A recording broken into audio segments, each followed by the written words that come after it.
What's up, everybody? Welcome back to Pens and Tea. My name is Carrie, and today it is freezing rain outside. So if you hear any in the background, that's why, because it's hitting my window, and there's nothing I can do about it. It will eventually turn to snow, and then we will get lots and lots and lots of it. So I will get my cardio in later while I shovel multiple times. But that is a later problem. For today, I'm going to talk about the only pen I will need for the rest of my life. So this is actually a video that I stumbled across by complete accident. Seaweed Kisses, I believe. If it's wrong, I will write it here. I saw her video and it was titled "The Only Fountain Pen I Will Need, and Here's Why." Now, I'm going to interpret that title a little bit differently. In her video, she talked about the TWSBI Diamond 580, and then sort of went into like the brand as a whole. Talked about the one pen she had, then it led to others, and she bought another one, and kind of just talked about the brand as a whole. So I am going to change a little bit of what she did, because while I do actually have a TWSBI Diamond 580. Well, this is the ALR, to be fair. But that is definitely not the pen that I would choose. So I'm changing it. I am thinking of this as literally I have one pen. I get rid of every single pen I ever have, do not have the ability to buy any other pen ever, and literally just use one fountain pen for life. Which one would I choose? And I'm going to tell you guys, it is not easy, because I love a lot of my pens, like a lot of my pens. I thought, and this is going to be, I guess, a bit of a spoiler-ish, because I'm sure for a few of you who've been watching my videos for a while, you have an idea of what I'm going to choose, but it's probably not what I'm going to choose. I originally thought, okay, maybe I would go with something like the Aurora Optima, because it holds a good amount of ink. It's relatively easy to clean. It's beautiful, but I decided not to. Then I thought maybe the Pilot Custom 823, because this is one of my favorite pens of all time. Writes amazing, holds a large amount of ink. It's beautiful looking. It is simply stunning, but I decided not. Then I thought, okay, well, maybe some of my Benu pens, because I am obsessed with Benu. And this pen changed the game for me when it comes to Benu pens. This one actually changed a lot of things. I've done a video on that, but basically this pen alone taught me not to judge. But I did not choose that. I went through many. I went through my Leonardos, I went through my Lamis, I went through my Pelicans, I went through like so many pens where I was like, yep, that's it. But I went through all my Kavekos. Y'all know I got an obsession with the Kaveco Sport. It's ridiculous. But I said no. Nope. There's another pen. There is another pen that stands above the rest. It's not the prettiest pen. It's really not. It's unassuming looking, in fact. Most people are going to pass right over it and not even think about it. The converter that's in the pen, so that narrows it down a little, is annoying. It's not the easiest to clean. But, alas, I chose the Pilot Custom Heritage 912. Why? Why this pen? Why would I choose this pen to be the one pen that I choose forever? It's not necessarily my favorite pen. It's not the greatest pen of all time. But it's my greatest pen. And here's why. So specifically the Falcon nib. There's a billion different types of nibs you could get for this pen. You can get the regular standard, like fine, medium, extra fine, broad, all that kind of stuff. You can get stubs, you can get musics, you can get Waverly, you can get a posting nib, which is like extra fine. But I chose the FA nib, the Falcon. Full review of this pen and all the others that I even showed, by the way, on my channel if you want to know. But I will flip the camera around and show you a little bit of what this can do. I chose this pen because, well, I love it. I have no fear with matching inks with this pen. I do play the matchy game. I've tried not to, but I have to. It's like, I don't have OCD, but it's like that little OCD thing I have. And so many of my pens, I'm looking at my collection, so many of my pens are a colored pen. And when I have a colored pen, I feel like I have to match the pen to the ink. I have no fear with this. It's a black and silver pen. I don't feel the need to only put a black ink in here. So that is solution number one. I can put any ink in here I want. I can also put any ink in here I want because this is super, super wet. So I do really have any option. I can use a dry ink. I can use a wet ink. I can use a shimmery ink if I wanted to, but I don't.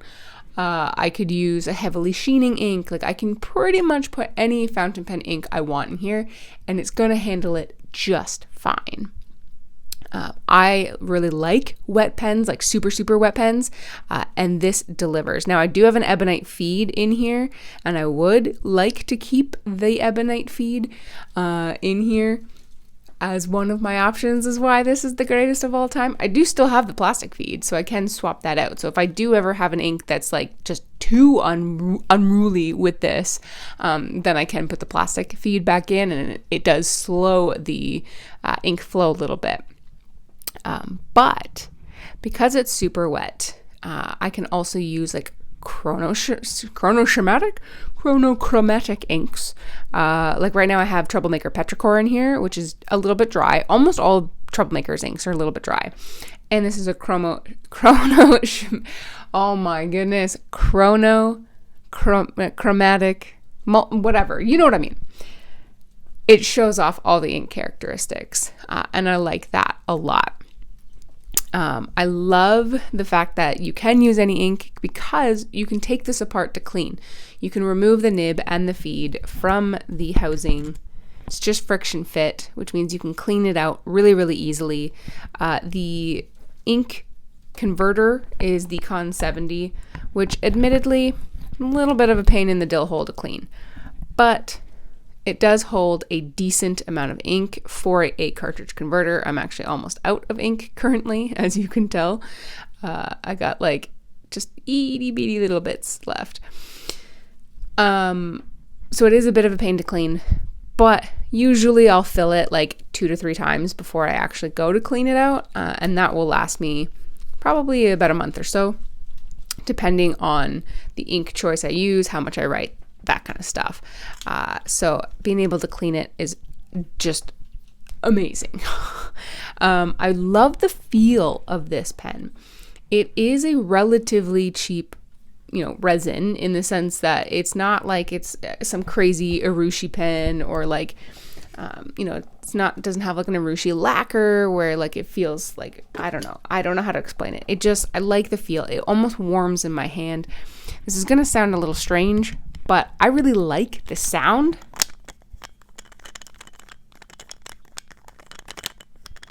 I really like the sounds that this pen makes. I love the way that the nib feels on the paper. It's super smooth.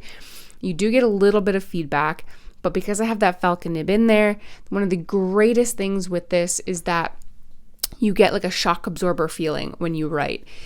Sometimes, like you get a little bit of built-in line variation based on your own pressure, even when you're not trying to write with this as a flex writing pen. I can swap the feed if I want to. It's just like, this is the perfect pen if I only have a single pen. I much prefer the silver trim, so that works for me. It's just, it fits my life. It fits all of my desires. It's an excellent writer, super wet, comfortable in my hand. It's always there when I need it. It's always reliable. Pilot is a really great company. In my opinion, I haven't had to deal with them in any like warranty situations, so I can't necessarily speak to that. But anytime I have chatted with anyone from Pilot, they've always been really, really great to me. I have many other pilots. I got Custom 74. I've got the two 823s. I've got the E95S.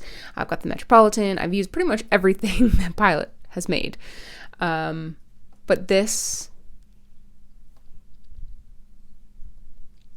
is it. This is the one greatest pen of all time, in my opinion. Like I said, it's not my favorite. I do actually prefer the 823, not because it's a better pen than this, but I just get a comfort feeling with this that I don't necessarily get with the 912. But I can only put a brown in here.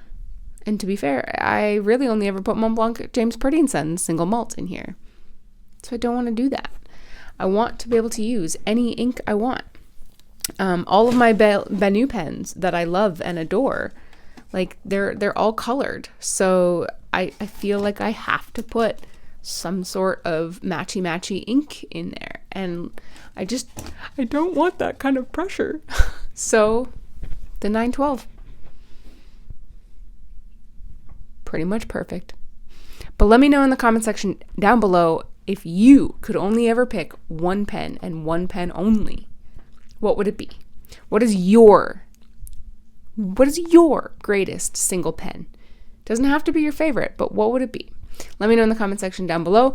While you're down there, hit that like and subscribe if you want to make sure you catch every video that I ever put out. And if you want to check out the description, you will find links to my Instagram and Patreon account if you want to help support me and what I do here. But have no fear, as always, just watching my content is support enough, and I will see you next time. What's up, everybody? Welcome back to Pens and Tea. Just kidding, that's the beginning. It is time for our Patreon crew shout out. This was filmed as of December 1st, so if you don't see your name, don't fret. I will update it as soon as I possibly can. My two ultimate humans, Daniel Rodney and Comp Dave, and all my VIPs, Susan, McCall Bennett Lawrence, Karen Epstein, Gretchen Peters, Carol Lowry, Michael Simon, Subi1 Kenobi, Catherine Molina, Waylay Chang, Brian Law, Bill Pemberton, Lucas Bell, Robert Myers, Marissa Calvo, Eric Lineman, Stephen Baldwin, DigitalTent.tech, Bobby A. Bailey, Bass, Joan Worthman, Luna Wolf Games, Aaron C., and Glenn Kelly. You guys make it super, super, super possible for me to keep making these videos. No matter what tier you're in, I thank you for supporting me on Patreon, especially those of you who've been with me since the beginning. You mean more to me than you could possibly ever know. And as always, I'll see you guys next time. Bye.